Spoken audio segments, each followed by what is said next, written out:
Let the countdown to 2021 begin, and what a better way to celebrate than with an awesome surprise piñata cake. Hi, my name is Chef Mary, and I am a chef here at the Way Cool Cooking School, and I'm super excited to show you guys today how to make a New Year's Eve surprise piñata cake. This cake is so over the top. Just like an awesome way to like bring in the new year and say goodbye to 2020. And we're gonna do it with sprinkles and frosting and cake.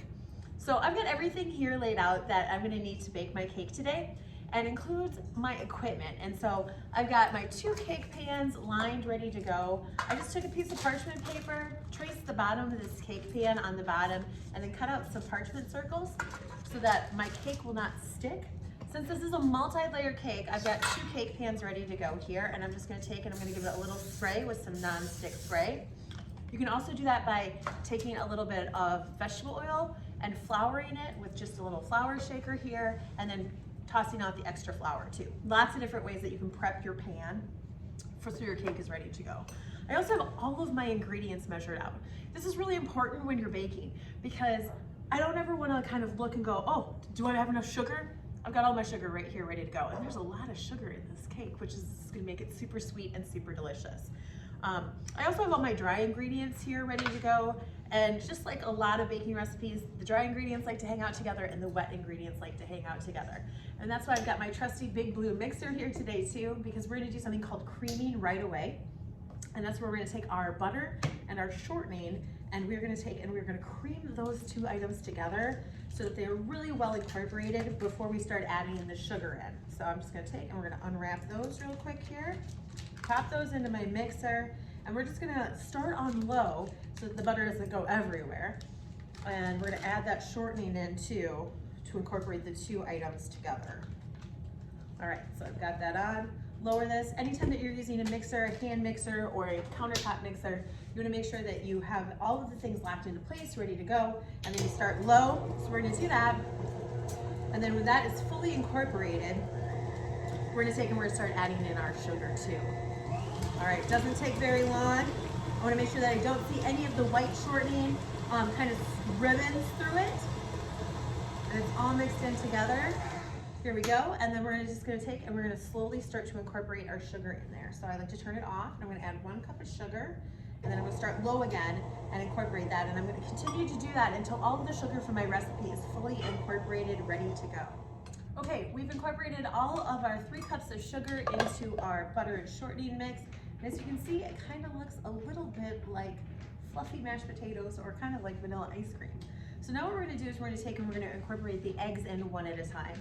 For that, I've got a little egg cracking bowl here, and we're gonna take and we're gonna crack each egg, making sure that there are no shells before we add that into our mixer.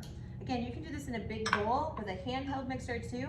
If you really wanna get your muscles in there, you could even do it with a whisk and whisk in those eggs and beat the egg into it. The reason we add each egg at a time is we want to make sure we fully incorporate that egg into that butter and sugar so that the protein from the egg gets fully incorporated into our cake mix, but also so that we don't end up with any strings of really cooked egg in our cake. If you don't mix the egg in all the way, sometimes you can cut the cake open and you'll see like egg whites cooked in there. No one wants a scrambled egg cake. All right, so we're just going to keep adding all of the eggs. And this is a pretty large batter because we're gonna make 2 big layers of cake here so that we can actually cut it into 4 layers so we can have a hidden layer inside. And that's where we're gonna fill all of our New Year's Eve sprinkles. All right, adding each egg in. Got 1 more egg to go here. And I'm using my technique where I crack the egg on the bowl and then I use my thumbs to open the egg in the middle and let it drop. That's the way I found to have the least amount of eggshells when you're cracking an egg open. All right, 1 more egg to go. Put that in there. The other thing I'm gonna do is as we kind of whip this and make all of this together is I'm gonna grab a spatula from my big container of tools, and we're gonna take and we're gonna scrape the sides of that bowl. And the reason we do that is because if you're using a big stand mixer like this, sometimes that sugar likes to stick to the side of your bowl, and we wanna make sure that all of that sugar is incorporated into our cake. So I'm just gonna slide the spatula down all the way around the edges and down to the bottom of the bowl. And then we are gonna stir that again, making sure that it's all mixed up. All right, well that is stirring up. This is where we're gonna take and we're gonna mix those dry ingredients together. So I've got my flour right here, and then to the flour we are going to add our baking powder and our salt, and I'm gonna mix all of these items up to incorporate them with each other. Make sure I get all of that baking powder out of there because that's what helps the cake lift up. Stir that in. All right. Now, when you're making cakes and baked items, it's really important that you don't over mix the cake. And so once I have this fully mixed in, when we start adding the dry ingredients, we don't want to over whip it. And so I'm going to take and turn that off here while we do that and get that ready to go.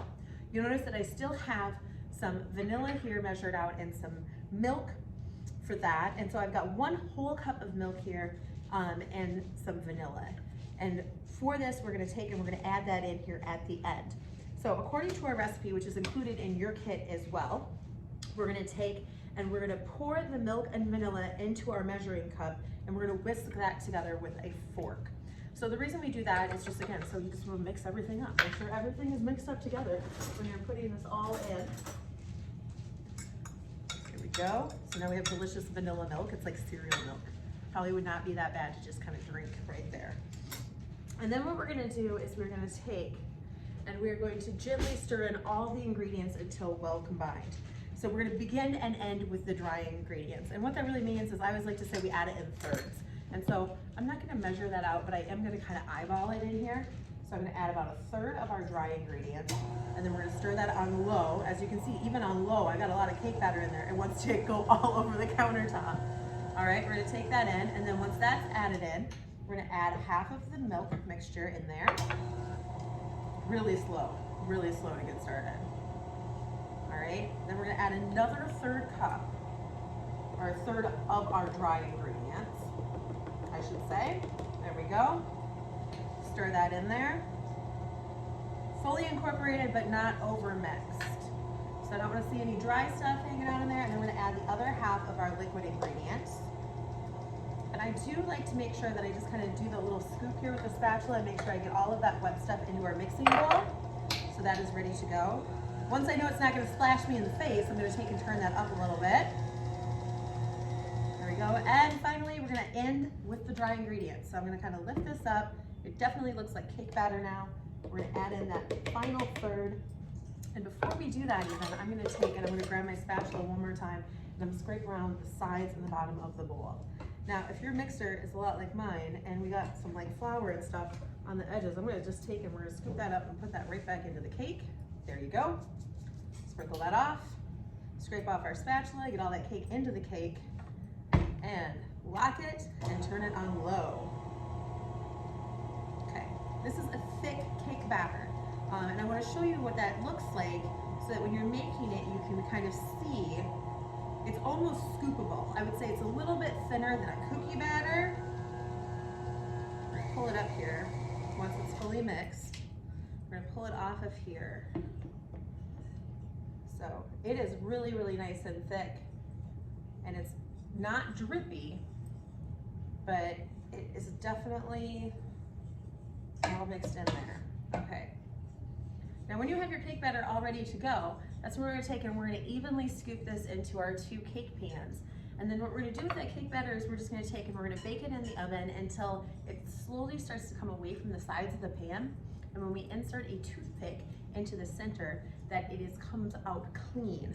And so this is probably going to take about 25 to 30 minutes. And so after that time, we're going to show you what the final cakes look like before we jump into how to decorate this really cool New Year's Eve cake. Really quickly, before I pop these into the oven, I just wanted to show you I've got our batter evenly distributed into our baking pans. And then I'm just going to take the back of my spatula. Here's my little trick. I take a little bit of nonstick spray and I just spray it right on the back of that spatula, and that's going to help me even out this batter without it sticking too much to the spatula. And so I like to just kind of push it out from the center so it goes out to the outside edges. And I'm going to do the same thing on this side. Just kind of give it a little quick spin here.